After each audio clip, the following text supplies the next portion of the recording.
আওয়ামী লীগের লোকজন যেভাবে এটাকে তুলে ধরার চেষ্টা করছে, তাদের এটা হচ্ছে ৭১-এর তাদের সেই কথিত ভারত-পাকিস্তান যুদ্ধ, না কথিত না মানে কথিত মুক্তিযুদ্ধ, এটা ভারত-পাকিস্তানের মধ্যে সংগঠিত হয়েছিল। সেই যুদ্ধ আর এবারের যুদ্ধ তাদের এক। ওদের যুদ্ধ সবাই এরকম। ওরা একটা কথা বলে থাকে যে আপনার কি বলে এটারে, ওই যে রাস্তায় জন্ম ওদের, ওদের জন্ম রাজপথ মানে কি রাস্তায় আর কি। ওদের জন্ম রাস্তায়, এটা সত্যি কথা।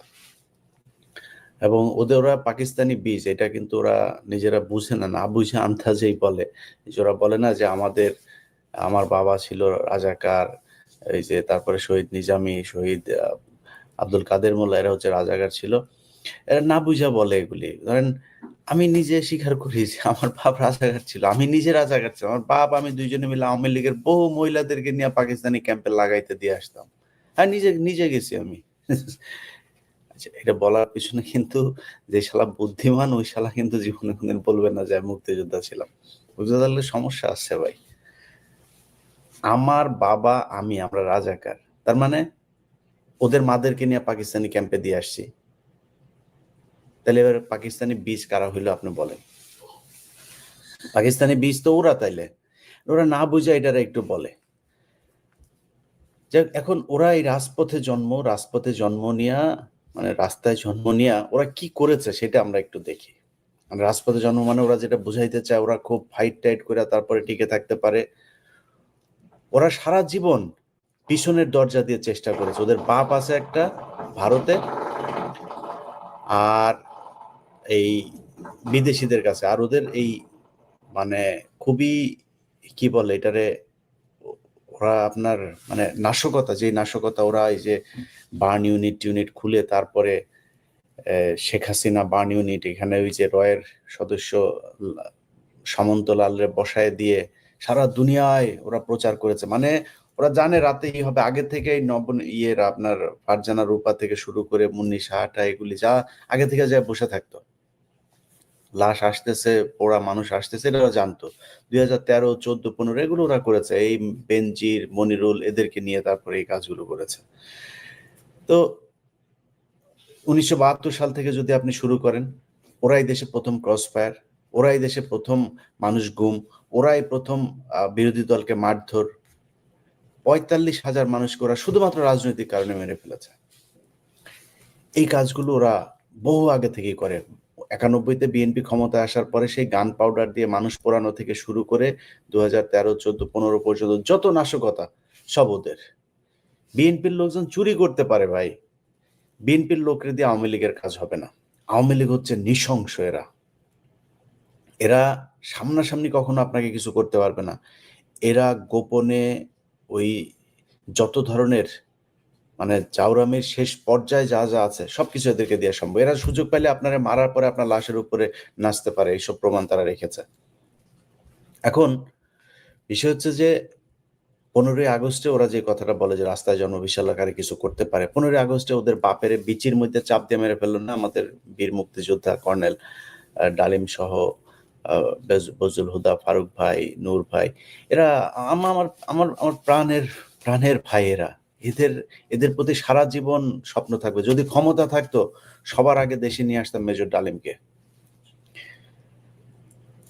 এখন এই যে 15ই আগস্ট তাদেরকে বিচিতে 4টা সব মেরে ফেললো না, কিছু করতে পেরেছে আওয়ামী লীগ?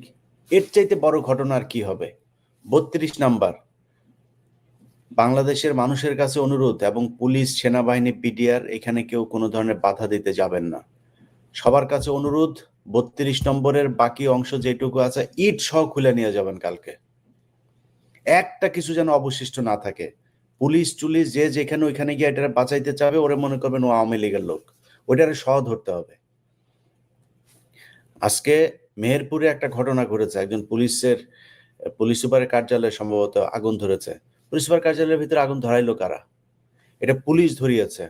সেখানে সাংবাদিকরা ছবি আনতে যাওয়ার পর তাদেরকে বাধা দিয়েছে। আমি বিষয় যেহেতু জানি না, সুনির্দিষ্টভাবে বলতে পারছি না, এটার বিরুদ্ধে ব্যবস্থা নেওয়া উচিত, তদন্ত করা উচিত, কে করেছে, কি হলো সেখানে।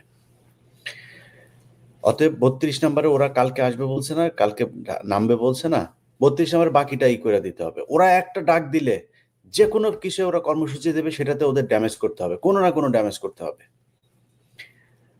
ওরা জীবনে কোনোদিন সামনে এইভাবে রাস্তায় আসেও নাই, কালকেও আসবে না, আপনাদেরকে গ্যারান্টি দিলাম আমি। কিন্তু প্রশ্ন হয়েছে যে আমাদের যে প্রশাসন, তাদের প্রস্তুতি কতটুকু? আপনি আওয়ামী লীগের সময় যখন কোনো কর্মসূচি দেওয়া হতো, তখন সব মামলায় যারা আসামি আছে আগে গ্রেপ্তার ছিল কিংবা আসামি আছে, ওদের নিজেদের পেন্ডিং মামলা থাকতো, মানে ওরা বিএনপির নাম ধরে ধরে, জামাতের কমিটি ধরে ধরে তারপর ওরা করতো কারা কারা ধরতে হবে। 15 দিনের মধ্যে সব জেলখানায়। এরপরে ওই প্রোগ্রাম যাওয়ার পরে আস্তে আস্তে আস্তে তাদেরকে জামিন দেওয়া হতো। অথচ এখন আসিফ নজরুলের জজ সাহেবেরা সবচাইতে বেশি জামিন দিয়েছে গত 15 দিনে। কারণ কি? পুলিশের ভেতরে হাজার হাজার পুলিশ এখনো পর্যন্ত আওয়ামী লীগের সেই সময় নিয়োগ দেয়া। আমি ধরলাম কিছু মানুষ পরীক্ষিত, ওকে ঠিক আছে, তারা ঘাপটি মেরেছিল, তারা আওয়ামী লীগ করতো না, বিএনপি করতো, জামাত করতো। এসব পুলিশের যাদের বিরুদ্ধে মামলা হয়েছিল সব মামলা থেকে পুলিশকে সরাই দেওয়া হচ্ছে, আবার চাকরিতে নেওয়া হচ্ছে। অথচ গেল 1.5 বছরে আসিফ নজরুল আর এই বিদেশিদের বয়ফ্রেন্ড দুইজন মিলা একটা নিয়োগ দিতে পারলো না বড় ধরনের, যে 18 সাল থেকে 24 সাল পর্যন্ত যারা কোটা সংস্কার আন্দোলন সহ বিভিন্ন আন্দোলনে সরকারের বিরুদ্ধে অবস্থান নিয়েছিল, সেই কারণে যাদের চাকরি হয় নাই, পুলিশ ভেরিফিকেশনে চাকরি না, বিসিএস এ টেকার পর ভাইভাতে বাদ দিয়ে দেওয়া হয়েছে কারণ কোটা সংস্কার আন্দোলনে জড়িত ছিল। তাদেরকে আপনি বিশেষ নিয়মে নিতে পারেন নাই। একজনকেও এইভাবে নিয়োগ দেওয়া হয় না, কোনো জায়গায় নিয়োগ দেওয়া হয় না এইভাবে, যে দেশপ্রেমিক কারা আছে, কারা আওয়ামী বিরোধী, ভারত বিরোধী, এই মানুষগুলোর আমাদের কাজে লাগানো দরকার, কাজে লাগায় নাই। উপরন্তু কি করেছেন? তাদেরকে বলা হয়েছে মব। এই মবেরা বাংলাদেশ এখন পর্যন্ত টিকিয়ে রেখেছে, আগামীকালকেও মবেরা সবচাইতে বেশি মাঠে থাকবে। আপনার এই পুলিশ আর আপনার আর্মি আর আপনার বিজিবি এখনো পর্যন্ত সেই জায়গায় যায় নাই যে বন্দুকের নলটা সবসময় আওয়ামী লীগের দিকে রাখবেন। তাদের নিয়োগ দিয়ে যাওয়ার লোক সব কিচ্ছু করেন নাই। এখন আগামীকালকে কি হবে সেটার কিছু নজির আপনারা গেল 2-3 দিন দেখছেন। ওরা সেই গান পাউডার, সেই আগুন, সেই জ্বালাও পোড়াও, আওয়ামী লীগের পুরাতন অস্ত্র যেগুলো, সেগুলো তারা ব্যবহার করা শুরু করেছে। এখন আপনাদেরকে চিন্তা করতে হবে তাদেরকে কিভাবে মোকাবেলা করবেন। এটা হাসি তামাশা রসাত্মক বিষয় না। এটা আওয়ামী লীগের সময় বিএনপি জামাতের লোকজনের অভাব ছিল আপনার মনে হয়? কেন বিএনপি জামাতের লোকজন নামতে পারে নাই? নামলেই গুলি। কালকে চিটাগাংয়ের পুলিশ কমিশনার বলেছেন যে অস্ত্রসহ সন্ত্রাসীদেরকে দেখলে দেখা মাত্র গুলি। 2-1টা পত্রিকা সেটা শিরোনাম করেছেন, মানে নেগেটিভ ভাবে অ্যাপ্রোচ করা হয়েছে, উপস্থাপন করা হয়েছে সেটা। তো চিটাগাংয়ের পুলিশ কমিশনার কি বলবে? অস্ত্রধারী সন্ত্রাসীদের দেখলে বুক পেতে দাও পুলিশ, তাই বলবে? প্রতিটা পুলিশ কমিশনার, প্রতিটা পুলিশের এসপি কে এই ঘোষণা দেওয়া উচিত। অস্ত্র নিয়ে আওয়ামী লীগের সন্ত্রাসী দেখা, ওরা ওরা বাংলাদেশের মানুষ না, ওরা ভারতের মানুষ, ওরা বাপের বাড়িতে চলে যাবে। ওদের মারে যেখানে নিয়ে গেছে সেখানে। আমরা এখানে বসে যখন এই গত 15 বছরে আমরা, বিশেষ করে গত 5 বছরেই তো আমরা বেশি কথাবার্তা বলেছি, ওরা খুব ব্যঙ্গ রসাত্মক করে বলতো আমরা বিদেশে বসে তারপরে কথা বলছি, দেশে আয়। খুব মিল পাই ভাই। আমরা যখন কথা বলতাম না, আমরা কিন্তু কোনোদিন এই গেল 2 দিনে আপনি দেখেন নাজমুল তারেক, ওই যে আপনারা কি নামে ডাকেন যেন ওরে, আমি আর ওই নামে ডাকতে চাই না, আল্লাহ সবাইকে সৃষ্টি করেছেন সেই কারণে। এই নাজমুল আলম সিদ্দিকী সে বলেছে যে কি নাকি ভাঙিয়া ফেলবে রাস্তায়, না খুব বাজে ভাষা, এটা বললাম না।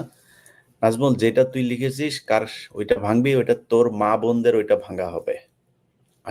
আসতে বলিস তোর লোকজন রে, তোর বাপ ভাই বোন যা রেখে গেছিস দেশে, ওগুলি সব এখন সারাদিন বউ বাচ্চা নিয়ে টেনশন করে আর বুদ্ধি করে যে কেমনে কালকে গিয়া বিএনপির ওই নেতারে আর জামাতের ওই নেতারে গিয়ে হাতে পায়ে ধরে বলবো ভাই আমরা আওয়ামী লীগ করতাম না, ভাই আমি তো ভুলে করেছিলাম, ভাই আমার তো ব্যবসা ঠেকানোর জন্য করেছিলাম, ভাই আমি কিন্তু মনে প্রাণে জিয়ার সৈনিক। তো তোদের লোকজনের সারাদিনের এখন প্রস্তুতি একটাই, কেমনে জামাত হবে, কেমনে এই হবে, বিএনপি হবে, এটাই তোদের এখন মূল টার্গেট। সেই লোকগুলি কালকে রাস্তায় নেমে আসবে, সেটার চামড়া উড়ায় ফেলবে ধরে, আসতে বলিস। এখন আমরা ওই যে কথাবার্তা বলতাম না, আমরা কি কোনোদিন বলছি নাকি যে ভাই তোর রাস্তায় আসিস, আমরা তোরা এইটা করে ফেলবো? আমরা তো এইগুলি বলি নাই ভাই, আমরা জনমত গঠন করেছি। তোরা জনমত গঠন করতে পারছিস? এই গেল 1.5 বছরে তোরা যে পরিমাণে অপকর্ম দেশ থেকে করে গেছিস, ন্যূনতম কোনো ক্ষমা, অনুশোচনা কোনো কিছু তোদের ভেতরে নাই। এই অপরাধ বোধ যার ভেতরে থাকবে না, মাত্র 15টা দিনে তোরা 2200 মানুষকে তোরা মেরেছিস। তাও কাদেরকে মেরেছিস? স্কুলের শিক্ষার্থী, রাস্তার একজন, ফুটপাতের একজন হকার, একটা পথচারী, তাদেরকে ধরে ধরে তোরা মেরে ফেলেছিস। এই কাজ তোরা করেছিস। তোরা জনমত গঠন করতে পারিস নাই। এখন আমরা যেগুলি বলতাম সেগুলি বলার পর তারা খুব ব্যঙ্গ করতো, বিদেশে বসে কথা বলে এই করা যাবে না। বিদেশে বসে তোদের আব্বা না বলে পাকিস্তানে বসে দেশ স্বাধীন করে দিয়ে গিয়েছে, আমরা আমেরিকায় বসে তারপরে দেশ স্বাধীন করেছি। এই দেশের এই যে জনমত দেখছিস না, এই জনমত আমরা তৈরি করেছে। কোনো দেওয়ার দরকার নেই, রেকগনিশন দেওয়ার দরকার নেই। যে মানুষ জানে কে কি করেছে, সেটা মানুষ জানে। তোদের সাথে কথা বলছে যেহেতু, এখন আর অন্য তর্কে না যাই। তোরা এখনো পর্যন্ত যা করেছিস সেগুলি অস্বীকার করছিস, আবার সেগুলি করবি সেটা স্বীকার করছিস। তোদেরকে এই ধরনের কর্মসূচি কে দিতে বলে আমি জানি না, প্রতিটা কর্মসূচিতে তোদের ড্যামেজ হবে। এখন এই যে নতুন করে তোদের নির্বাচনে আনা টানা যা যা কথাবার্তা হচ্ছিল না, এখানে তোরা শেষ পেরেকটা ঢুকাইলি। অতএব আমি বাংলাদেশের প্রশাসন, সরকার, সবার কাছে একটা জিনিস বলি, আওয়ামী লীগ, মনে করেন হাইপোথেটিক্যালি আমি একটা কথা বললাম, মনে করেন আওয়ামী লীগ ব্যাক করলো, কারণ আমি এখন আসিফ নজরুলের বিরুদ্ধে কথা বলি। আসিফ নজরুল যত কিছুই বলুক, যত চেষ্টাই করুক, আসিফ নজরুল তোমার পাশার চামড়া থাকবে না একটাও। তুমি কই যাবা? এইখানে আসবে, আমরা পেডাবো। দেশে থাকবা, আওয়ামী লীগ। কই যাবা আসিফ নজরুল? কত টাকা তুমি কামাইছো, যত টাকা কামাও, পৃথিবীর কোথাও যায় শান্তিতে থাকতে পারবা না। ইউনুস তো এমনিতেই বিদেশি গার্লফ্রেন্ড নিয়ে থাকে, ইউনুসের সমস্যা নেই, ওরা আমরা পাবো না, ও বাঙালি পট্টিতে আসেও না, বাঙালিদের সাথে ওর চেনেও না, যায়ও না, থাকেও না। ইউনুসের হিসাব বাদ। ইউনুস কি চায় আল্লাহ জানে ভাই, এই সরকার যে আসলে কি চায়।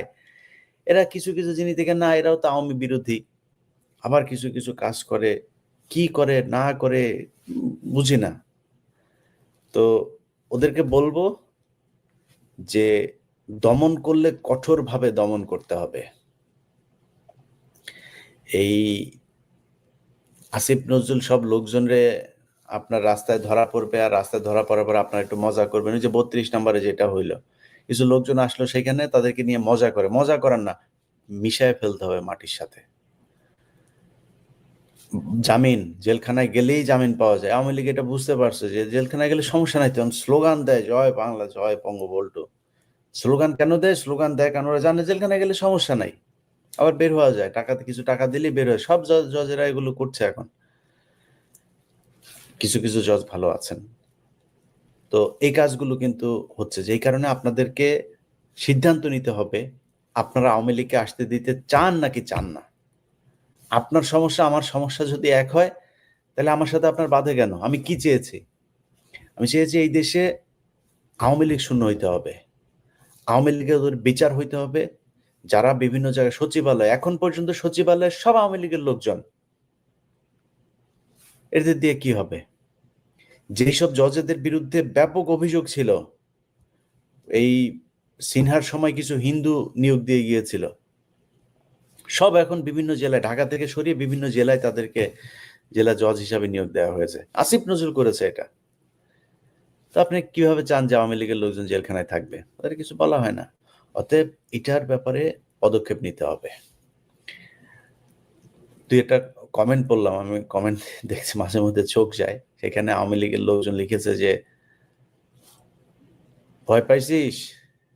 বুঝছেন, অবশ্যই ভয় পেয়েছে আওয়ামী লীগের মাদারবোর্ডেরা তোদের অবশ্যই ভয় পায়। তোরা তো সেই দল, রাজনৈতিক প্রতিহিংসার কারণে ৪৫,০০০ মানুষকে খুন করে ফেলছিস একটা স্বাধীন একটা দেশের, সদ্য স্বাধীন একটা দেশে।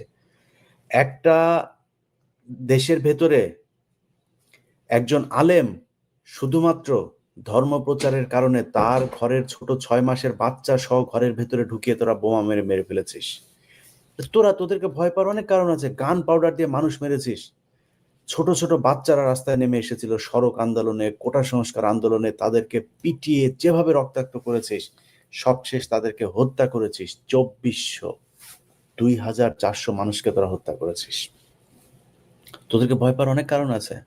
ব্যাপক হিংস্র তোরা, কিন্তু তোরা কখনো সামনাসামনি এসে তারপরে দাঁড়ানোর এই সাহস তোদের কখনোই হয় নাই, এখনো নাই। তোদের যদি মিনিমাম কোনো লজ্জা শরম কিছু থাকতো, অন্তত মানে কমও যদি হয়তো এক যুগ তোরা মানুষের সামনে মুখ দেখাইতিস না। এইভাবে মানুষ যায় রে, এইভাবে কোনোদিন মানুষ যায়? এমনে পলায় যায় মানুষ কেউ? কয়েক ঘন্টার মধ্যে পুরো বাংলাদেশ শূন্য করে দিলি তোরা। এরকম এক পলাতক দল আবার হুঙ্কার দিস বিদেশে বসা, আমাদেরকে বলতে আমরা নাকি পলাতক। বেটা আমরা পলাতক রে। কলারের ধইরা তোদের আওয়ামী লীগের যুবলীগের লোকজনের কলারের ধইরা ভোট কেন্দ্রের মধ্যে আমি একা, হাতে পিস্তলও ছিল না, গানও ছিল না, কিছুই ছিল না, আমি একা থাপড়াইছি। ওটা তো ক্যামেরায় নাই। ঘুষাইছি, যা লাথি মারছি, পেছনে পা হোগার মধ্যে লাথি দিছি, বাইরে এখান থেকে। এগুলো করছি, করে আসছি। ৫ তারিখে ২০১৪ সালে নির্বাচনে footage search this, Ilias Hossain, ETV, ২১ TV, এভাবে সার্চ দিস, পেয়ে যাবে সব ফুটেজ। দেখিস না এগুলি? দৌড়ায় কিভাবে পার করছে দেখিস না এগুলি? তো তারপরে কি করছিস? চাকরিচ্যুত করছিস, মামলা দিছিস। চাকরিচ্যুত দেওয়ার পরেও দেশে বিভিন্ন টেলিভিশন পত্রিকা যেগুলো ৩ গুণ ২ গুণ বেতন দিয়ে তারপরে নিতে চাইতো, তাদের অফিসে গিয়েছে, তারা অফিসে নেয় না। না ভাই গোয়েন্দা সংস্থা থেকে ই দেওয়া আছে। আমি কনক সারোয়ার চাকরির জন্য হন্যে হয়ে ঘুরেছি, কেউ নেয় নাই। সবাইকে অর্ডার দিয়ে দেওয়া হয়েছে যাতে আমাদেরকে চাকরিতে নেওয়া না হয়। তো কি করব? না খায় মরবো। বিদেশে এসছি, বিদেশে তোদের মতো বর্ডার দিয়া পালায়, এই দাড়ি মুছ কাইটা তারপরে তোদের এই লোকজনের মতো এইভাবে পালাইছি আমরা। এয়ারপোর্ট দিয়ে এসছি, বিদেশে এসে কাজ করছি, কাজ করে খাই, সেই সাথে দেশের প্রতি যে দায়িত্ব সেটা পালন করি। তোরা যেইভাবে আসছিস, যেইভাবে তোদের বের করা হয়েছে, আর যেই অবস্থায় তোরা এখন আছিস, আরে ভাই আমাদের বের করে দিছিস, এইখানে আসছে, এখানে এসেও আমরা তোদের বিরুদ্ধেই কথা বলছি। আমরা সেই বিএনপি জামাত তাদের যে পলিসি যেগুলো নিয়ে আমাদের যেভাবে কথা বলে, আমরা সেই যেভাবে কথা বলছি এখনো সেভাবেই কথা বলি। বিএনপি জামাতের যেটুকু সমালোচনা করার দরকার করি, বাকিটা তাদের মতো করে কথা বলি। তোদের বিরুদ্ধে আমাদের অবস্থান যা ছিল ওই অবস্থান ঠিক আগের মতো আছে, এখনো এরকম থাকবে সারা জীবন। এখানে পিস্তল ধরলে একই রকম থাকবে। তোদের অবস্থাটা কি? তোদের লোকজন যাদেরকে এখন টাকা পয়সা, তোদের টাকা পয়সার অভাব নাই, রিজার্ভের কয়েক গুণ তোরা ই করছিস, বিদেশে নিয়ে গেছিস। ওগুলি দিয়ে এখন বিভিন্ন লোকজনের টাকা পয়সা দিস, দিয়া এখানে একটা বাসে আগুন, ওইখানে একটা গাড়িতে আগুন। এভাবে বেশি দিন চলা যাবে না। কারণ বিএনপি জামাতের লোকজন তো দেশ থেকে বাইর হয় নাই, তোরা সব বাইরে চলে এসেছিস। তারা মানে লুকিয়ে হোক, ওপেনে হোক, গোপনে হোক, যেমনি হোক তারা রাস্তায় ছিল তাদের নেতা কর্মীদেরকে নিয়ে। তোদের সেই নেতা কর্মীরা কই যারা সংঘবদ্ধ করবে? যারা আছে দেশে ওদের তো সারা দিন কাটে আমি জামাত হব, আমি আওয়ামী লীগ, এই বিএনপি হব, এই গান গাইতে গাইতে ওদের রাত দিন রাত কাটে। তো তুই সেই লোক পাবি কোথায়? কালকে আসবি, কালকে মাঠে নামবি, রাস্তায় আসবি, এত সাহস তোদের? যদি কালকে তোরা রাস্তায় নেমে দেখাইতে পারিস ৫০০ মানুষ এক জায়গায় হয়েছিস এবং সেইখানে ৫ মিনিট ছিল, তোরা সেভাবে মিছিল করিস, মনে হয় দৌড় প্রতিযোগিতা। ওইখানে ওই যে ওসান বোল্ট আছে না, ওসান বোল্টে যদি নাকি তোদের সাথে দাঁড় করায় দেওয়া যায়, ১০০ মিটারের দৌড়ে তোদের সাথে পারবে না। তোদের এত ভয়ঙ্কর রকমের দৌড় তোরা দিস, টাকা পয়সা দিয়ে কিছু বায়নাটা নিয়ে জয় বাংলা জয়, কি হলো, কিছুক্ষণের মধ্যে এই জিনিস নাই। এই হয়েছে তোদের অবস্থা। এখন তোদেরকে পরামর্শ দেই কিছু।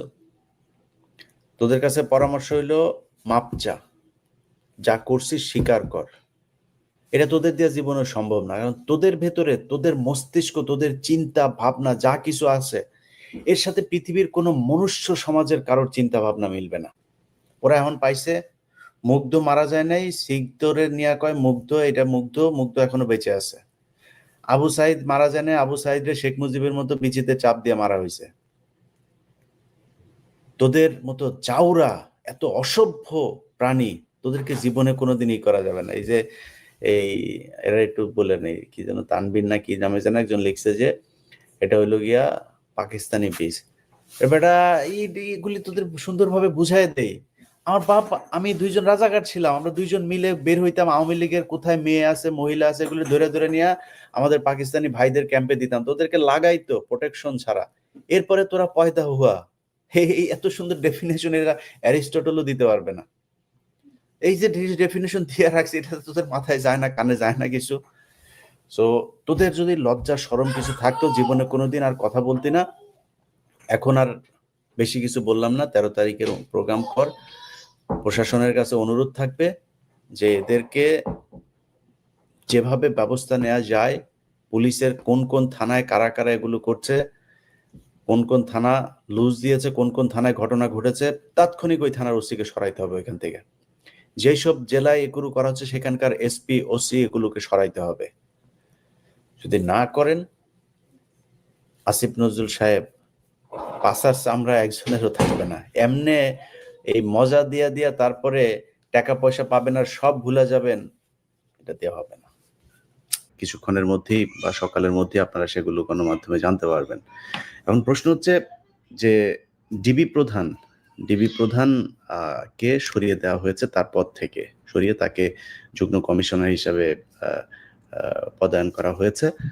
যদিও ডিবি প্রধানের পদে এখন পর্যন্ত কাউকে বসানো হয়নি। আমি আপনাদের একটা বিষয় জানিয়ে রাখি, খোদা বক্স চৌধুরী নামে একজন, যিনি ব্যাপক পাওয়ারফুল এই সরকারের, ওনার পরিচয়টা একটু আপনাদের দিয়ে রাখি। এবং ওনার কারণেই যতটুকু আমার কাছে তথ্য এসছে যে তিনি মূলত আইজিপি ডিএমপি কমিশনারদেরকে পাশ কাটিয়ে তারপরে তিনি তার ক্ষমতা বলে ডিবি প্রধানকে তার পদ থেকে সরিয়েছেন। তার ইন্টারেস্ট কি? এক নম্বর ইন্টারেস্ট হচ্ছে যে তিনি হচ্ছে সেই ব্যক্তি, আপনাদের মনে আছে কিনা, ওসি প্রদীপ যেদিন মেজর সিনহাকে খুন করেন সেদিন একটা ফোন রেকর্ড ফাঁস হয়েছিল একজন কর্মকর্তার কাছে। তিনি ওসি প্রদীপ ফোন করে তারপরে বলছিলেন, স্যার আমি এখন কি করবো, স্যার আমাকে বাঁচান। তিনি বাঁচানোর আশ্বাস দিচ্ছিলেন। সেই ব্যক্তির নাম হচ্ছে আল্লাহ বক্স চৌধুরী। তো এই আল্লাহ বক্স চৌধুরী আর খোদা বক্স চৌধুরী, এই ভারতীয় দালালেরা এই জায়গায় এসে বসলো কিভাবে, আমার প্রশ্ন হচ্ছে প্রথমে সেইটা। সেই ওসি প্রদীপকে বানানো আল্লাহ বক্স চৌধুরীর ভাই খোদা বক্স চৌধুরী এখন যিনি চিন্ময়কে আটক করলেন সেই ডিবি প্রধানকে সরানোর জন্য তিনি উঠে পড়ে লেগেছেন। এবার আপনারাই বিচার করে দেখেন। প্রথম কথা হচ্ছে মেঘনা আলম, এটা খুব সেন্সিটিভ একটা ব্যাপার। কারণ মেঘনা আলম কাকে ব্ল্যাকমেল করেছে? সৌদি রাষ্ট্রদূতকে। সৌদি রাষ্ট্রদূতের কাছে 5 মিলিয়ন টাকা চেয়েছে।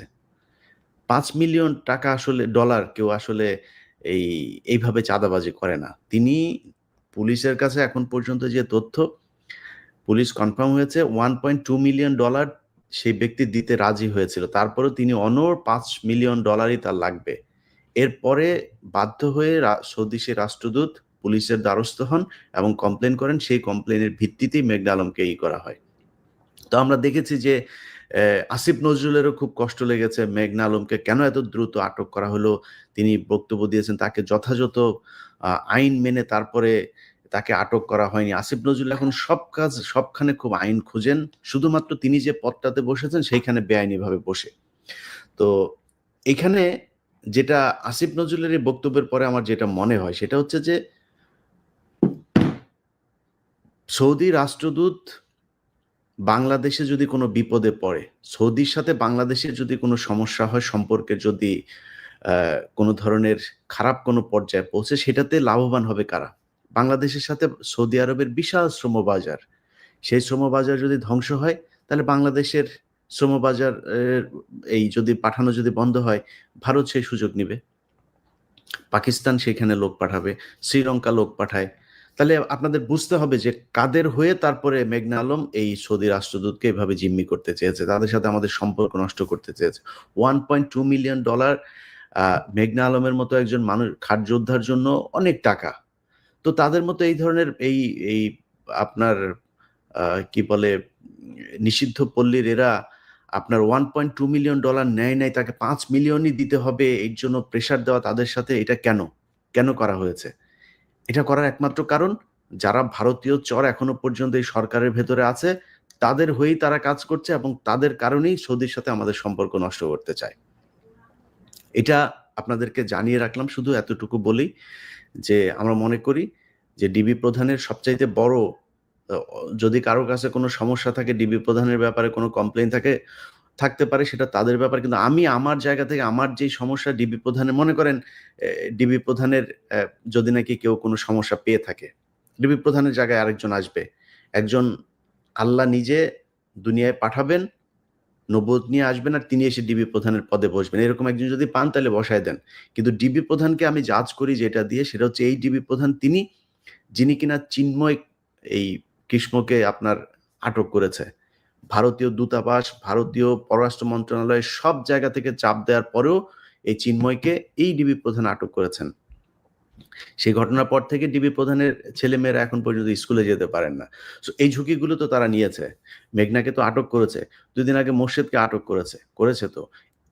2 শতাধিক এমপি, মন্ত্রী, সাবেক সচিব, সাবেক ভিআইপি লোকজনকে আটক করেছে এই ডিবি প্রধান থাকা অবস্থায়। তো এটা জানিয়ে রাখলাম আর কি, দেশের মানুষের জানা উচিত। আমাদের কথায় হয়তো অনেক কিছু হবে না, আমরা বলাতে হয়তো অনেক সময় উল্টোটাও হবে, আপনাদের জানিয়ে রাখলাম। এটা জেনে রাখা উচিত যে কারা কি করছে, কারা সরকারের ভেতরে কি চাচ্ছে, সেটা কয়দিন পরে দেখবেন যে চিন্ময় ছাড়া পেয়েছে। হ্যাঁ, এবং গত 2 দিন আগে আপনারা দেখেছেন যে ওই যে সাজ্জাদের স্ত্রী, যিনি কিনা ফেসবুকে এসে সরাসরি আসিফ নজরুলের আইন মন্ত্রণালয়ের সবার গালে চড় মেরেছিল যে টাকা দিয়ে তারপরে সে বের হয়ে আসবে, তার সেই মহিলা কিন্তু কয়েকশো সিরিয়াল ওভারটেক করে তারপরে তার শুনানি করিয়ে তিনি বের হয়ে গিয়েছেন। এগুলো হচ্ছে দেশে। তো আমার লাইভের আজকের অংশটা আসলে এইটা না, আমি যে বিষয় নিয়ে কথা বলতে চেয়েছিলাম আজকে সেটা হচ্ছে বিডিআর। তো বিডিআর এর বিষয়টা নিয়ে আমি আমার ফেসবুক পোস্টে বলেছিলাম যে সেনাবাহিনী যদি মনে করেন যে বিডিআর এর, আমি মনে করি না যে বিডিআর এর এই যে জামিন শুনানিটা বন্ধ হয়ে আছে, এটা মানে কোনো জজ বা এই মানে বিচারের সাথে সংশ্লিষ্ট যারা তারা করছে বলে আমার মনে হয় না। তাদেরকে কোনো একটা জায়গা থেকে চাপ দেওয়া হচ্ছে যাতে জামিন আদেশটা দেওয়া হচ্ছে না। আমি আপনাদেরকে একটা জিনিস মানে একদম ছোট করে জানিয়ে রাখি, আপনাদের বুঝতে সুবিধা হবে। বিডিআর এর যে সদস্যরা যাদেরকে জেলখানায় নেওয়া হয়েছে, এই ব্যক্তিদের ভেতরে মনে করেন আমরা শেখ হাসিনার বিচার মানি অথবা শেখ হাসিনার বিচার মানি না। আমি দুইটা দিকেই 2 যুক্তিতে আপনাদের সামনে উপস্থাপন করছি। আপনাদের যেটা মনে হয় আপনারা সেটা জবাব দিয়েন। প্রথম হচ্ছে, আমি শেখ হাসিনার বিচার মানি না। যদি বিচার না মানি, শেখ হাসিনাকে যদি আমি বিশ্বাস না করি, তাহলে শেখ হাসিনার সময়ে যারা আটক হয়েছে তারাও নির্দোষ। একবারে মানে খুব সহজ ভাষায়।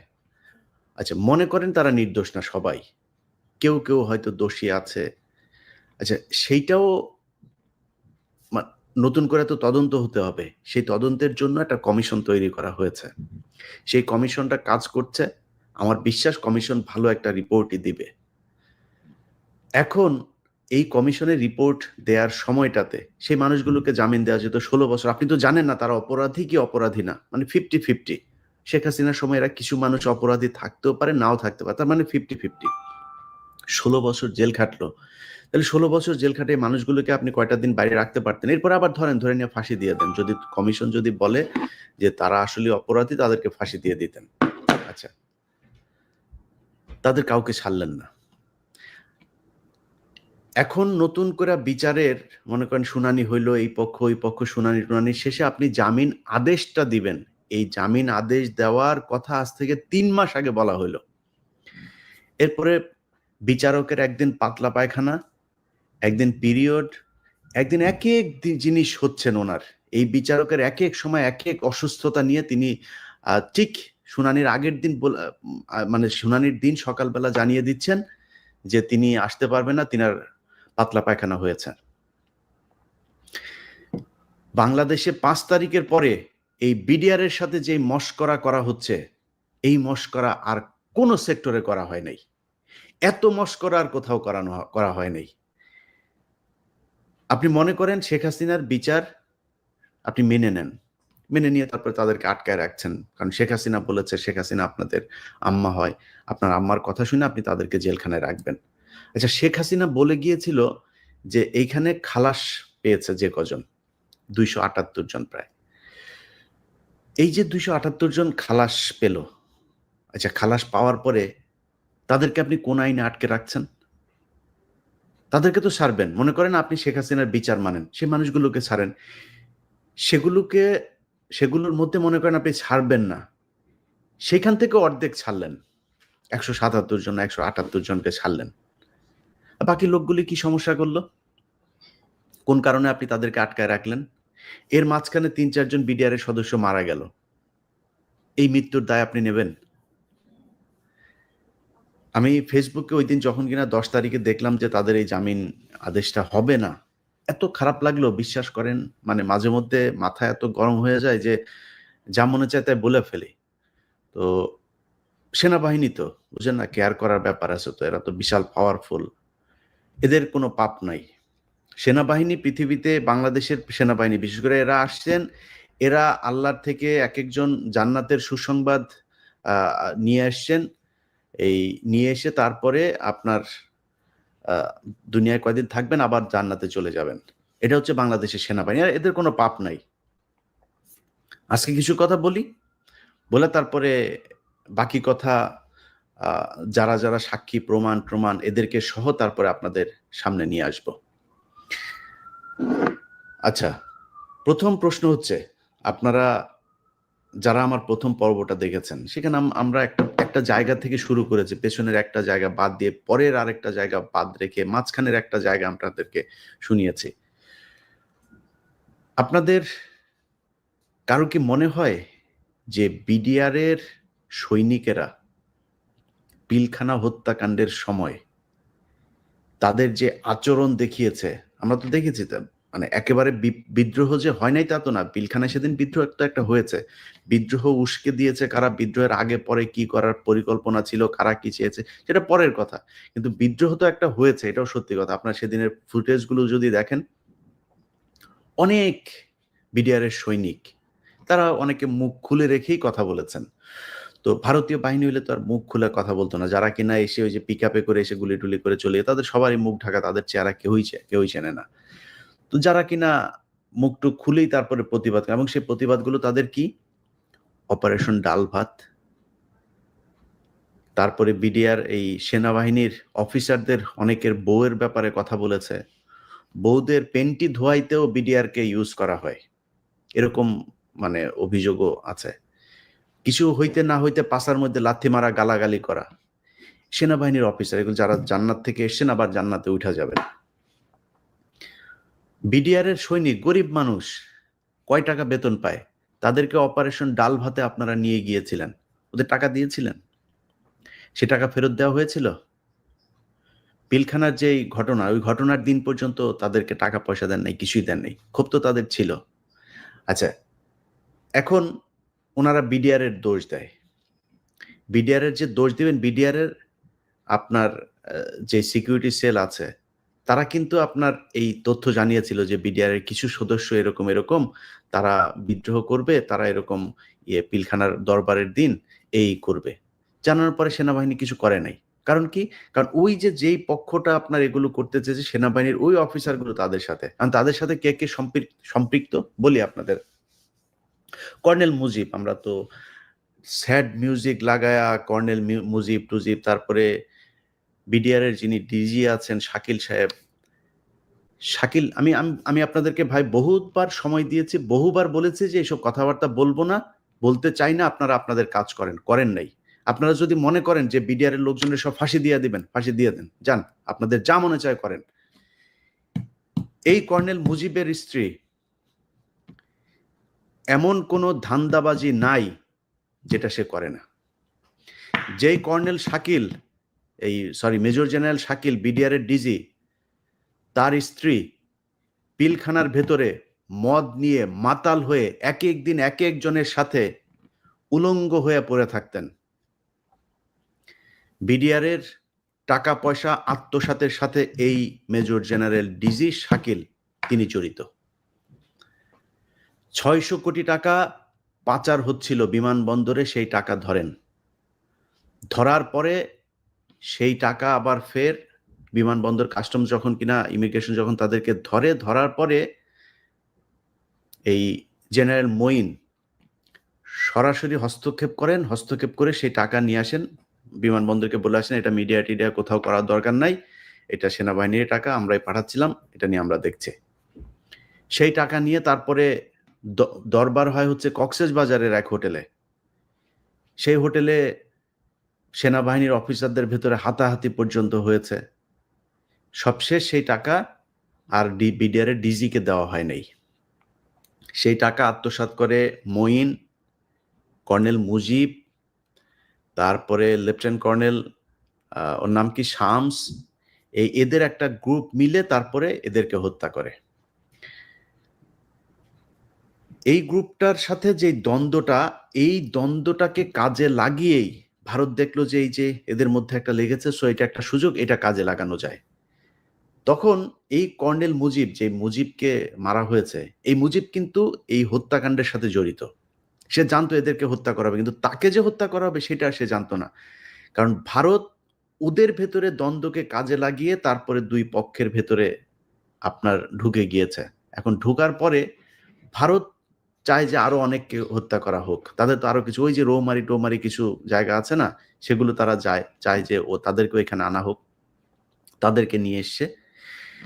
ঠিক পিলখানার হত্যাকাণ্ডের 2 মাসের ভেতরে আপনি দেখবেন যে যেই পদায়নগুলো করা হয়েছে, ট্রান্সফারগুলো করা হয়েছে, এখান থেকে অনেককে সরানো হয়েছে, অনেককে ঢুকানো হয়েছে। কর্নেল গুলজার সহ আরো অনেক দেশপ্রেমিক যেসব অফিসার আছে তাদেরকে এখানে ঢুকানো হয়েছে।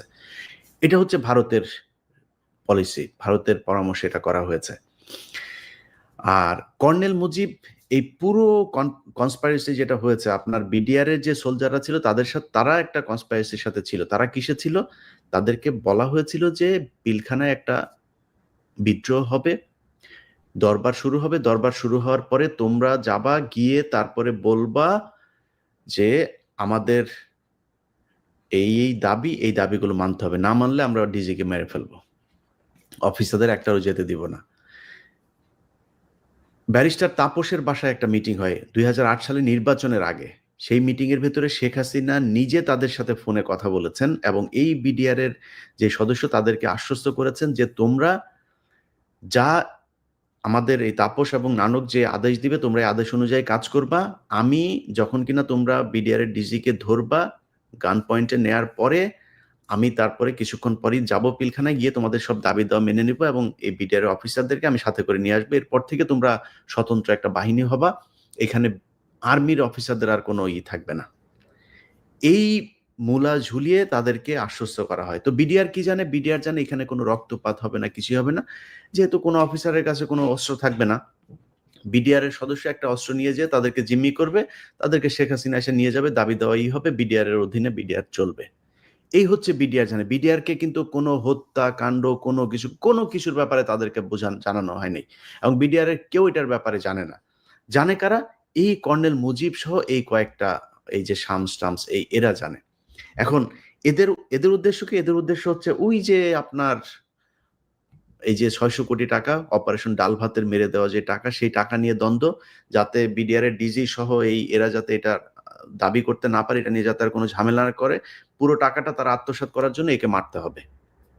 এখন এটা হচ্ছে এদের টার্গেট। আর ইন্ডিয়ার টার্গেট হচ্ছে যেসব অফিসাররা আসলেই দেশপ্রেমিক, যারা কিনা রৌমারি সহ পাদুয়া বিভিন্ন জায়গায় ভারতীয়দের বিরুদ্ধে যুদ্ধ করে জয়লাভ করেছে, ভারতের ইন্টারেস্ট যারা বাংলাদেশে বাস্তবায়ন হইতে দেয় না, এই ধরনের অফিসারদেরকে আপনার হত্যা করা হচ্ছে ভারতের প্রক্রিয়া এবং এটার মাধ্যমে সেনাবাহিনীকে ধ্বংস করা হবে, যার মাধ্যমে এই গত 15 বছর বাংলাদেশ শাসন করেছে ভারত। তো এই দুই পক্ষের মিলে আপনার যে পরিকল্পনা সেটার বাস্তবায়ন হয়েছে হচ্ছে পিলখানা হত্যাকাণ্ডের দিন। এখন মুজিবকে কেন মারা হইলো? মুজিবকে মারার কারণ হচ্ছে মুজিব তো জানে এই যে এই ঘটনাগুলো ভারত এবং এই যে পক্ষের সাথে তো যোগসাজশ করিয়ে দিয়েছেন তিনি। যে কারণে মুজিব যদি বেঁচে থাকে তাহলে তো এটা বের হয়ে যাইতে পারে, এটা নিয়ে যদি এই যেমন আজকের যে ঘটনা, আজকে যদি মুজিব বেঁচে থাকতো, মুজিব আটক হতো। মুজিব যদি আটক হইতো তখন মুজিব তো সব বলে দিত যে ভারত এইভাবে আমাদেরকে ইনস্ট্রাকশন দিয়েছিল, আমরা এই করেছি। যেই কারণেই মুজিবকে মেরেছেন। এবং মুজিবকে কারা মারলেন? ওই যে আপনাকে যেটা বললাম শুরুতেই, যে পিকআপে করে যারা মুখোশ পরে এসেছিল, এরা হচ্ছে মূল কিলার গ্রুপ। এই গ্রুপটাকে দিয়ে মারা হয়েছে, তাদেরকে কিছুক্ষণ পরেই আবার ভারতে পাঠিয়ে দেওয়া হয়েছে। এটা প্রফেশনাল এই গ্রুপটা। যাদের গুলিতে অনেক বিডিআরের সদস্য আহত হয়েছেন, মারা গিয়েছেন, বিডিআরে কিন্তু সেদিন 9 জন মারা গিয়েছেন। এটা কেউ বলে না। 9 জন বিডিআরে মারা, তারা কেন মারা গেলেন? তারা তাদেরকে বাঁচাতে গিয়েছিলেন। এবং ওই যে ওই গ্রুপটা যারা কিনা মারতে এসেছিল, তারা তো সবাইকে চেনেও না। যারা গুলি করেছে, যারা ছিল সবাইকে মেরে ফেলেছেন। আচ্ছা, তার মানে হচ্ছে বিডিআর এর ভেতরে একটা ক্ষোভ ছিল, যেই ক্ষোভের কারণেই তারা চেয়েছিল আর্মি অফিসার যেন এখানে না থাকে। তাদের সেই ক্ষোভ কি শোনা হয়েছে এখন পর্যন্ত? তারা যে অভিযোগগুলো করেছে সে অভিযোগগুলো কি সব মিথ্যা কথা? যদি মিথ্যা না হয় সেটার জন্য কিচ্ছু করা হলো না। তাদের পোশাক পাল্টাইলেন, তাদের নাম পাল্টাইলেন, তাদের জেলে নিলেন, ফাঁসি দিচ্ছেন, মেরে ফেলছেন, নির্যাতন করে মারলেন। আমি গ্যারান্টি দিয়ে বললাম, বাংলাদেশের প্রতিটা মানুষকে, আপনার এলাকায়, আপনার বাড়ির আশপাশে, আপনার জেলায়, আপনার পরিচিত কোথাও যদি শোনেন বিডিআর এর কোনো সদস্য আছে যিনি জেল খেটেছেন, গিয়ে দেখেন সবার এই পায়ের কোমরের নিচে যদি আপনি যান, সবার পায়ের এই এই এই এই এই হাড়ের ভেতর দিয়ে ড্রিল মেশিন ঢুকানো হয়েছে। যান সবার কাছে যায় দেখেন, আপনাকে দেখাবে। আমার কাছে অনেকগুলো ছবি আছে। এই সোশ্যাল মিডিয়ার যে রেস্ট্রিকশনস, এগুলোর কারণে এগুলো দেখানো যাবে না। এরকম অবস্থা, মাংস কাটা কেটে সেটার ভেতর ঢুকে অন্তত 50% বিডিআর এর সদস্য তাদের যৌন শক্তি শেষ করে দেওয়া হয়েছে এই আর্মিরা নির্যাতন করে। তাদের কোনো বিচার হবে না? আপনারা সব সহি হয়ে গেলেন, আপনাদের নিয়ে কিছু বলা যাবে না। আমি ইলিয়াস যতদিন বেঁচে আছি, যতদিন বলতে পারবো মুখ দিয়া, ততদিন এগুলি বলে যাব। আপনারা মনে করার কোনো কারণ নাই যে আপনারা বিশাল বাল ফালানো কিছু হয়ে গেছেন, যে আপনারা যা মনে চায় তাই করবেন, আপনাদের বিরুদ্ধে কেউ কিছু বলতে পারবে না। আপনারা নিজেদের দোষ ঢাকার জন্য আজকে এই বিডিআর এর এই নিরীহ সৈনিকদেরকে আপনারা মারছেন। খোঁজ নেওয়া যায় দেখেন। কেন এই কথাগুলো কেন বলি? আমার তো এখন সরকারের সাথে আসলে এই সেনাবাহিনী এত প্রভাবশালী, এদের সাথে তো এই দ্বন্দ্ব বাঁধানোর দরকার নেই। আরে ভাই, এখান থেকে বের হইতে পারি না। আপনি এই পরিবারগুলোর কাছে যান, পরিবারগুলোর অবস্থা দেখেন।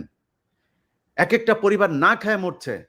বউ নাই, বাবা মা মারা গিয়েছে, ভাই বোন খবর নেয় না, জেলখানায় কোনো খোঁজ নাই, ওষুধ খাওয়ার পর্যন্ত কোনো ব্যবস্থা হয় না এই জেলখানার ভেতরে। গত 5 তারিখের পর থেকে তাদের সাথে কিছুটা নমনীয় অবস্থায় আছে জেল কর্তৃপক্ষ। এর আগে তাদের চিকিৎসা হইলে এমনভাবে তাদের চিকিৎসা প্রক্রিয়া নেওয়া হইতো। ওইখানে একজন ডাক্তার ছিল, এই ঘটনার সাথে হাসপাতালের যে চিকিৎসক তাদের চিকিৎসা দেয় নাই, সে দায়ী। এই হাসপাতাল এই এই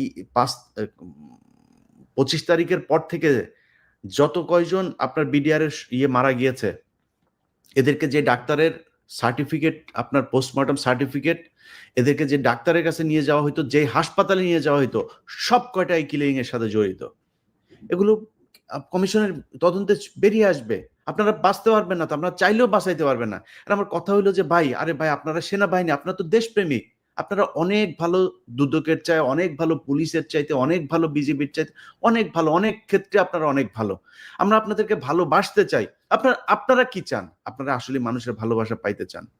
আপনাদেরকে বারবার বলা হচ্ছে, আপনি এই দায় নিচ্ছেন কেন? আপনি তো পিলখানা হত্যাকাণ্ডের সাথে জড়িত না। আপনি তাদের টর্চার করেন নাই। আপনারা এখন যে অফিসারগুলো আছেন, ওয়াকার থেকে শুরু করে এখন এই যারা আছেন, আপনারা তো এটার সাথে জড়িত না। তো সমস্যা কি? আপনারা এটা দায় নিচ্ছেন কেন? আপনারা সেনাবাহিনীর সবাইকে বাঁচাইতে চাচ্ছেন কেন? আপনারা সেনাবাহিনীর কিলারদেরকে বাঁচাবেন। আপনারা এই যারা সেনাবাহিনীর অফিসারদেরকে যারা গুম করলো, জেলে পাঠাইলো, বিদেশ পাঠাইলো, চাকরিচ্যুতি করলো, তাদেরকে বাঁচাইতে চান কেন? আপনাদের এখন যারা আছেন, তারপরে আপনাদেরকে নিয়েও কিছু বলা যাবে না। সেই দিন বাংলাদেশে নাই তো। আপনার সেনাবাহিনী নিয়ে কিছু বললে আপনি উঠায় নিয়ে যাবেন, সেই দিন নাই ভাই। এখন বহু মাধ্যম আছে যে মাধ্যমে মানুষ এগুলো বলে ফেলবে। সো এখান থেকে বাঁচতে পারবেন না। আপনাদেরকে আমি বৃহস্পতিবার যখন এটা হলো আমি বললাম যে রোববারের ভেতরে তাদের কি করবেন। আপনি জামিনাদেশ দিচ্ছেন না। আরে ভাই একজন আইনজীবীর কাছে জিজ্ঞেস করেন। ন্যূনতম আইন সম্পর্কে যেমন এরকম একটা মানুষের কাছে জিজ্ঞেস করেন, একটা মানুষের জামিন আদেশ দেওয়ার জন্য ৩-৪ মাস তাদেরকে ঘুরানো যায় কি না? একজন আইন সম্পর্কে মিনিমাম ন্যূনতম জ্ঞান যার আছে আপনি জিজ্ঞেস করেন একজনের কাছে, এটা করা যায় কিনা? আপনি তাদেরকে আটকায় রাখতেছেন। কিসের জন্য? কাদেরকে বাঁচাইতে চান? ৭ মাস ৮ মাস হয়েছে বিডিআর এর জন্য এই দেশ স্বাধীন হয় নাই? আপনার কি বিশ্বাস হয় না?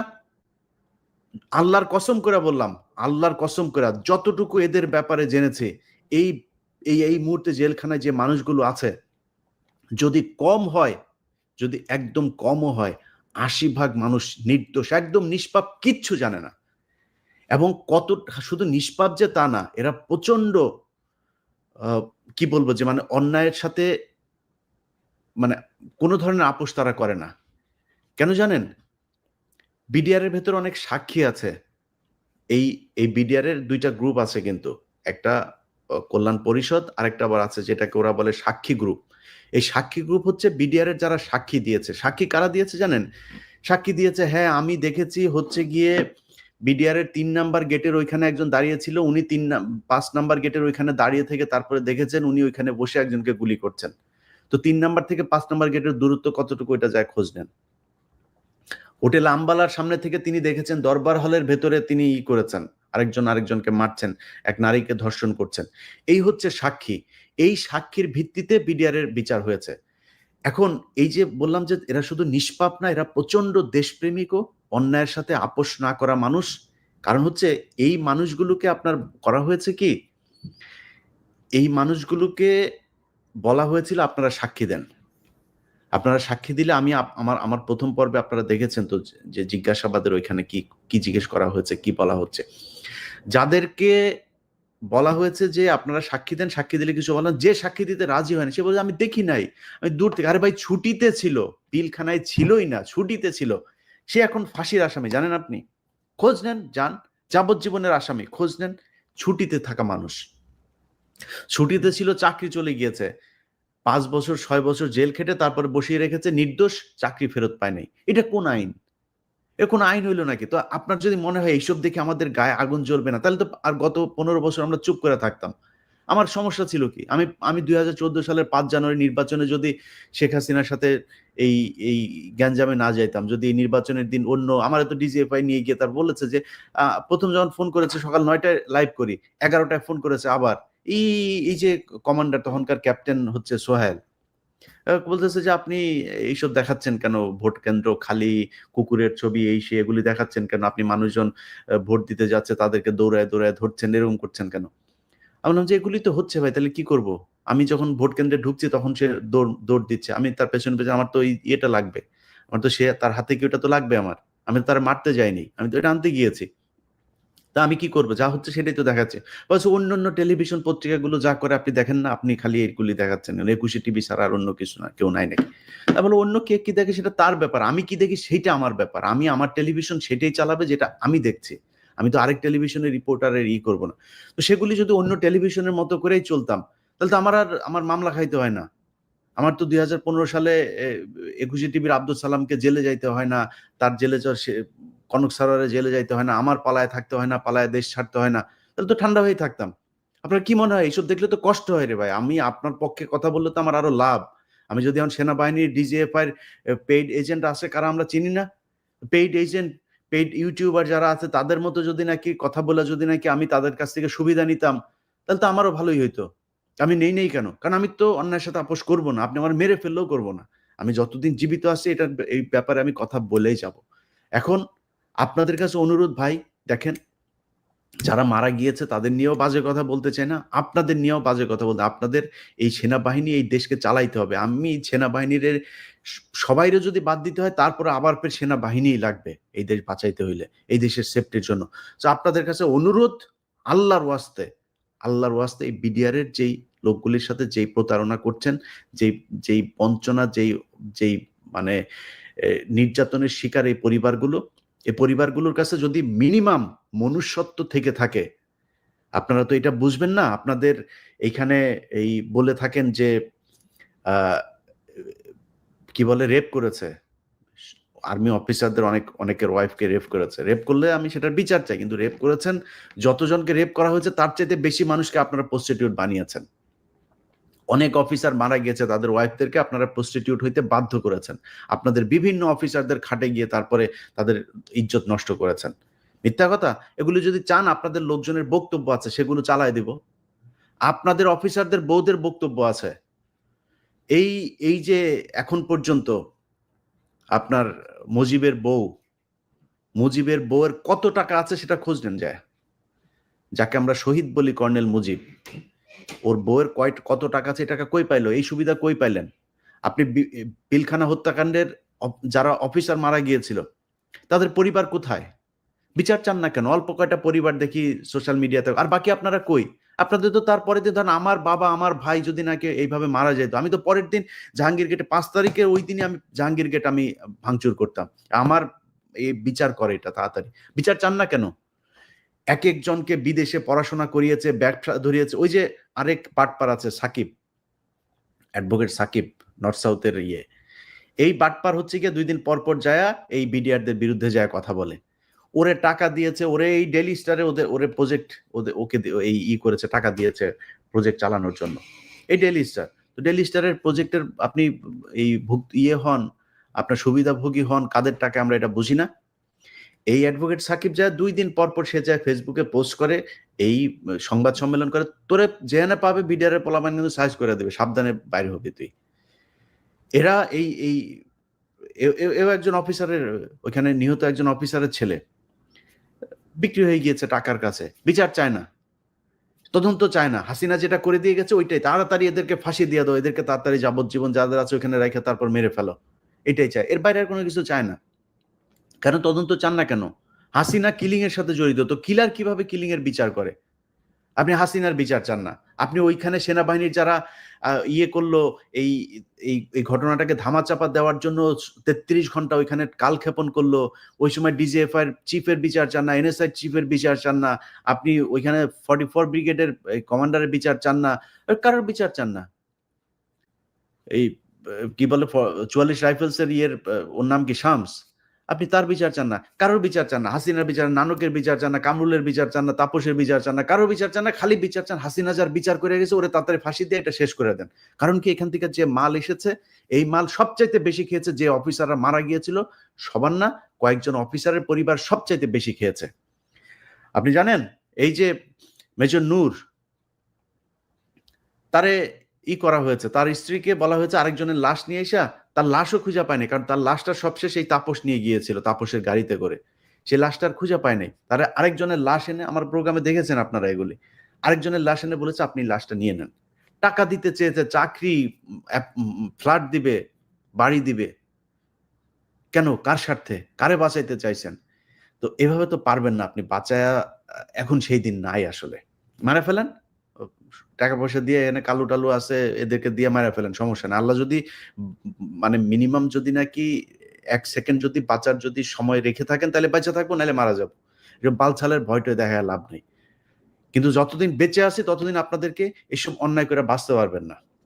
আমরা এই যে এত মানুষের বিরুদ্ধে বলি, এত মানুষের সাথে কেন করি, কিসের জন্য? আরে ভাইয়া, দেশটা ভালো কিছু হোক সেটাই চাই। এই যে এখনো পর্যন্ত যে ধরেন আসিফ নজরুলের সাথে আমার এত সমস্যা, কিসের জন্য? আসিফ নজরুলের কাছে কারে পাঠাইছিলাম? কাউকে পাঠাইছিলাম যে ভাই আমার এটা একটু দেখেন, আমার এটা একটু তদবির করেছিলাম নাকি কোনোদিন? যদি তদবির কারোর কাছে করে থাকি, এই দেশের জন্য করেছি, এই দেশের স্বাধীনতা সার্বভৌমত্বের জন্য করেছে। যেই জায়গায় কোনো একদিন হয়তো বলবো, জানতে পারবেন যারা এই আমার মানে আমি কি বলবো, আমার মানে আল্লাহ হয়তো সেই সুযোগটা করে দিয়েছেন। আমার কারণে যারা মুক্ত হয়েছেন, জেল থেকে বের হয়েছেন, তাদের কাছ থেকে কোনো একদিন জানতে পারবেন যে এই দেশে সেই ছায়ানট, উদীচী, এই সিপিবি, ওইদিকে সে 500 জায়গায় বোমা হামলা, এগুলো কারা করেছে? এগুলো ভারতীয় রয়ের কাজ। যারা করেছে সেই জেএমবি থেকে শুরু করে যারা আছে তাদেরকে নিয়ে ফাঁসি দেন। এর বাইরে যারা আছে, যাদেরকে আপনি ধরে নিয়ে নামাজ পড়ে, ফজরের নামাজ পড়ে, মানুষকে আল্লাহর কথা বলেন, কোরআনের কথা বলেন, টাকনুর উপর কাপড় পরেন, দাড়ি রাখেন, কপালে দাগ আছে, এই জন্য যাদেরকে ধরেছেন তারা তো এগুলোর সাথে জড়িত না। কই আজকে 8 মাস হলো কোনো জঙ্গি হামলা তো দেশে নাই, হয় না কেন? যদি জঙ্গি হামলা আবার যদি হয় তাহলে মনে করবেন আবার তাদের লোক করছে। কিছু লোকের ব্যাপারে বলে রাখি, এই যে সিটিটিসির প্রধান আছেন মাসুদ করিম, এটা হলো এই আওয়ামী জঙ্গিবাদের সাথে জড়িত। সে বাংলা ট্রিবিউন নতুন করে দেখবেন জঙ্গির, বিবিসি নতুন করে জঙ্গির দেখবেন নিয়ে শুরু করেছে, প্রথম আলো, ডেইলি স্টার, এরা তো আছেই সাথে। 2 দিন আগে প্রথম আলো নিউজ করেছে হাত পায়ে বেঁধে কেরোসিন ঢেলে দেওয়া হয় ওই যে মাদ্রাসার সিরাজউদ্দৌলা নুসরাত হত্যাকাণ্ড ফেনীতে। কই পাইলেন এই খবর? আপনি রায় দিয়ে দিলেন? তাদের আপিল তো এখনো বাকি আছে, তাদের সব শুনানি শেষ নাকি? ফাঁসির রায় কার্যকর হয়ে গিয়েছে? আপনি পত্রিকা বললেন কেমনে? এই তারা আমাদেরকে সাংবাদিকতার এথিক্স শেখায়। এথিক্স আমরা অনেক ভালো জানি, আমরাও এগুলি নিয়ে পড়াশোনা করে তারপরে সাংবাদিক হয়েছি, কিন্তু তাদের কাছে তাদের প্রয়োজন যখন হয় তখন তারা এথিক্সের বাইরে যায়, রাজনীতি করে। আমরা যদি কারো ফেসবুক আপনার ফোন রেকর্ড যদি ফাঁস করি, এটাকে হচ্ছে গিয়ে ব্যক্তিগত ইয়েতে আপনার স্বাধীনতা হস্তক্ষেপ। আর উনারা যখন করেন তখন ওইটার সমস্যা হয় না। ওনারা একজন মানুষকে ফাঁসি দিয়া দিচ্ছেন মিথ্যা কথা বলে, সে নাকি অমুকের মেয়েকে নিয়ে রাজা এই কি বলে পাকিস্তানিদের ক্যাম্পে নিয়ে দিয়ে এসেছেন, এটা বলে ফাঁসি দিয়ে দিচ্ছেন মানুষকে। ওইটা ব্যক্তি স্বাধীনতা হস্তক্ষেপ না, ওইটা ব্যক্তি আক্রমণ হয় নাই।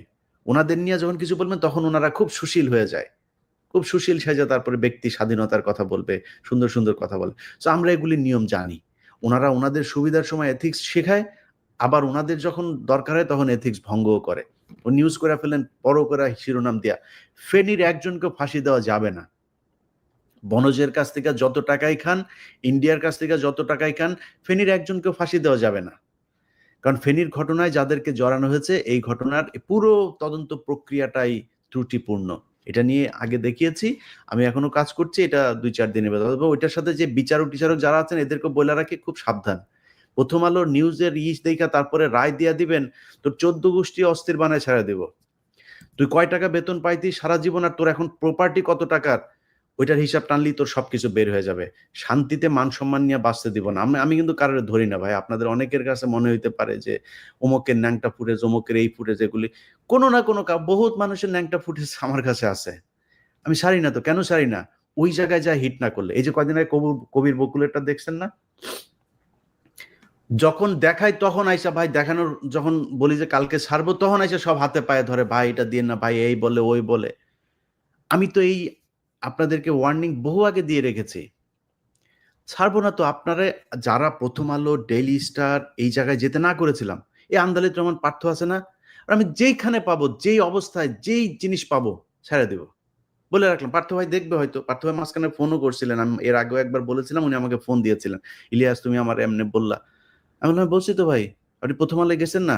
এই যে রুমিন ফারানা, অনেক ভালোবাসতাম, এখনো ভালোবাসি, কিন্তু পাইলেই সাইজ করে দিব, সুযোগ পাইলেই সাইজ করে দিব, কারণ প্রথম আলোতে গিয়েছিলেন। যারা যারা গিয়েছেন, এই যে আসিফকে দেখছেন না, আসিফকে কিন্তু খুব পছন্দ করতাম, আসিফের সাথে খুব ভালো সম্পর্ক ছিল, ছাড়ি নাই কেন? কারণ প্রথম আলোতে গিয়েছেন। প্রথম আলো, ডেইলি স্টার, ইন্ডিয়া, এই জায়গায় কোনো ছাড় নাই। আওয়ামী লীগেরও ছাড়বো, কিন্তু প্রথম আলো, ডেইলি স্টার ইন্ডিয়ার সাথে কানেকশন, বহুত আওয়ামী লীগার আছে যারা কিনা ইন্ডিয়ার সাথে কানেকশন নাই, ইন্ডিয়ার ব্যাপারে যাদের একটা আলাদা মতাদর্শ আছে, তাদের ব্যাপারে মাপ আছে। কিন্তু ইন্ডিয়া, প্রথম আলো, ডেইলি স্টার, উদীচী, ছায়ানট, ওই সিপিবি, এগুলোর ব্যাপারে কোনো মাপ হবে না। যারে যখন যেইভাবে পাওয়া যাবে সেইভাবে উলঙ্গ করে দেওয়া হবে, যেই ভিডিও পাওয়া যায় ওইটাই উলঙ্গ করে দেওয়া হবে, কোনো মাপ নাই, একদমই মাপ দেওয়া হবে না। অতএব আবারও ওয়ার্নিং দিচ্ছি, এখান থেকে সরে আসতে হবে। বাংলাদেশে এই ছোট্ট করে নিউজ করবেন, ওই বিবিসির বালের নিউজ আর ওই টিবিএনের নিউজ বাল করে আপনি আবার জঙ্গি হামলার করবেন, চ্যানেলের জিল্লু টিল্লু মিলা, ওই বাল বাংলাদেশে মানুষ আর খাবে না। বাংলাদেশে কোনো জঙ্গি নেই। বাংলাদেশের জঙ্গি যারা ছিল তাদেরকে বিএনপি জামায়াতি সাইজ করে দিয়ে গিয়েছে। এরপরে যা হয়েছে সবকিছুই এই এই যে শায়েখ আব্দুর রহমান, বাংলা ভাই, এদেরকে মারার কারণে ভারতের যে পরিকল্পনা সেটা যেহেতু বাস্তবায়ন করা যায় নাই, বিএনপি যেহেতু সেটাকে করতে দেয় নাই, এই কারণে এখন ভারতের পদে আগুন ধরেছে। এখন ভারত নানানভাবে এই বিভিন্ন জায়গায় বোমা হামলা, এই সেই নিজেদের সংগঠনের এগুলো নিজেরা করে তারপরে এই দেশের আলেম সমাজকে, এই দেশকে পৃথিবীর কাছে জঙ্গি রাষ্ট্র হিসাবে বানাইতে চেয়েছে। এটা করা যায় না দেখে তাদের এখন কষ্ট, তারা এখন নতুন করে নতুন ছক করছেন। যাই হোক, অনেক বিষয় নিয়ে কথা বললাম, সবশেষ এই কথাটা বলে শেষ করি ভাই। এই কথা এমন আর ভাল লাগে না, দেখেন না আমি এখন লাইভ টাইভেও আসি না, মানে খুবই খুবই বিশ্বাস করেন প্রচন্ড হতাশ আমি, যে একটা দেশ এত সুযোগ সুবিধা পাওয়ার পরে এত মানে মানে আন্তর্জাতিকভাবে এত খ্যাতি সম্পন্ন এত প্রভাবশালী একজন মানুষ আমার দেশের রাষ্ট্রপ্রধান এখন, এই ব্যক্তি আসার পরে সারা দেশের মানুষের একদম মানে সম্মিলিত সাপোর্ট থাকার পরেও তারা কিছু করতে পারেন নাই। আর কি আর কি করবেন, আর কেমনে এই দেশটা ঠিক করবেন বলেন? যে কারণে এখন অনেক মানুষ অনেক করে আজকে দেখেন একটা করব, এই যে মায়ানমারের আরাকান নিয়ে প্রায় 2 মাস ধরে কাজ করছে। আমি জীবনে স্ক্রিপ্ট লিখতে গিয়ে এত সময় নেই না, স্ক্রিপ্ট লিখতে যাই ওই ফেসবুকে গুতাই রিল দেখি এই করি সে, মানে মনোযোগই দিতে পারি না লেখালেখিতে, ভাল লাগে না। কার জন্য লিখবো, কি করব, মানে কোনো কোনো কিছুই যেভাবে চাই সেভাবে হয় না। মানে আমরা তো চেয়েছিলাম যে এই অন্তত বাংলাদেশ যেই যেই সমস্যাটা বাংলাদেশের মানে আজকের যে ক্রাইসিসের জন্য যেটা দায়ী, আপনি প্রথম আলোর যদি নাকি তার আগের নিউজগুলিও যদি দেখেন, তারেক রহমান সম্পর্কে প্রথম আলো এটা গুগলে লেখেন, লেখা সার্চ দেন, দেখেন তারেক রহমানকে কত জায়গায় জঙ্গি খাম্বা এই সে এগুলো বলেই প্রথম আলো নিউজ করেছে, অথচ সেই প্রথম আলোকে বিএনপি বাঁচাইতে চায়। এর চাইতে কষ্ট আর কোথায় আছে আমার বলেন? 3-4 দিন আগে ওটা কোথাও নিউজ হয় নাই, যাত্রাবাড়িতে এক আওয়ামী লীগের এক লোকের বাসায় গিয়েছিল পুলিশের এক দল, সেখানে বিএনপির এক দল সেখানে পুলিশকে বিশাল আকারের হুমকি ধমকি দিয়েছে, ঢুকতে দিবে না, ধরে নিয়ে এসছে তারা, যদিও সেটা নিয়ে নিউজ টিউজ হয় নাই। ভয় পাইতে হয়তো পুলিশকেও বিএনপিকে ভয় পাইতে, কখন কারে ট্রান্সফার করে দেয় কি করে কোনো ঠিক ঠিকানা নাই। তো তো এগুলো হচ্ছে দেশে। আরে ভাই, আপনাদের যে আওয়ামী লীগকে এত ভালো লাগে, ইন্ডিয়া আপনাদের এত উপকার করেছে, এটা যদি আগে জানতাম তাহলে কি আর আমরা এত ঝুঁকি নিতাম? কারণ আমাদের কাউকে কাউকে না কাউকে তো ধরে থাকতে হবে, তাই না? এই দেশে আপনি বিএনপি আওয়ামী লীগ দুইটা বিশাল দল, এখন আমরা আপনাদেরকে চেয়েছি কারণ আমরা তো জানি যে আপনাদেরকে ভারত ক্ষতি করেছে, আমাদের চোখের সামনে আপনাদেরকে ভারত ক্ষতি করছিল। তো আমার মনে হয়েছে যে আপনারাই আমাদের বন্ধু, এটা মনে করেই তো ঝুঁকি নিয়েছিলাম। আপনারা যা করছেন, আওয়ামী লীগ যা করেছিল আপনারা তাই করছেন, এটা জানলে তো এত ঝুঁকি নিতাম না রে ভাই। আপনাদের যে এত সুযোগ সুবিধা, এত মানে প্রকৃত বন্ধু ইন্ডিয়া এবং আওয়ামী লীগ, এটা আগে বুঝতে পারিনি। তো যাই হোক, সবশেষ যে বিষয়টা বলবো যে সেনাবাহিনীর আপনাদের কাছে অনুরোধ থাকবে, আপনাদের পায়ে ধরি, আপনাদের বিরুদ্ধে কথা বলতে চাই না। আপনারা যারা আছেন, আপনাদের বর্তমানে যারা ক্ষমতায় আছেন বেশিরভাগই তো ধরে ফেলেছেন। অতএব এই দেশের মানুষ দেখতে চায় যে পিলখানা হত্যাকাণ্ডের সাথে আসলেই কারা জড়িত ছিল, বিডিআরে যারা যারা জড়িত তাদেরকে ফাঁসি দেন, কিন্তু ওভারঅল একটা থাকতে হবে। আর যেই দাবিটা আপনাদের কাছে শুরু থেকে করছি, বা এরা 16 বছর এদের মানে ভাই আপনার কাছে তো এই ইকুইপমেন্ট আছে তাই না, এই এই মানে ফ্যাসিলিটিস গুলো আপনার হাতে আছে, যান না রে ভাই, সবার তথ্য আছে সব কটা বিডিআর এর পরিবারগুলোতে, 10টা পরিবারে যান, যদি মনুষ্যত্ব বোধ থেকে থাকে, ন্যূনতম মনুষ্যত্ব বোধ যদি আপনার থেকে থাকে, চোখে পানি চলে আসবে। যান পরিবারগুলোর অবস্থা দেখেন যায়, একদম সবকটা 18,000 পরিবারের মধ্যে অন্তত 15,000 পরিবার শেষ। এদের এই দুনিয়ায় বেঁচে থেকে না থাকা কোনো আসলে যায় আসে না, এই অবস্থায় আছে। তো এই যে অবস্থা, আপনি খোঁজ নেন যদি মিথ্যা বলে থাকি, কয়টা দিন একটু বাইরে থাকতে দেন। 16 বছর তো জেল খাটলো রে ভাই, ছাড়তে দেন কয়দিন, পাসপোর্ট জব্দ করেন, তাদেরকে দরকার হয় যেই যেই রেস্ট্রিকশন দিতে ইচ্ছা করে দেন, অন্তত বাইরে একটু আসতে দেন।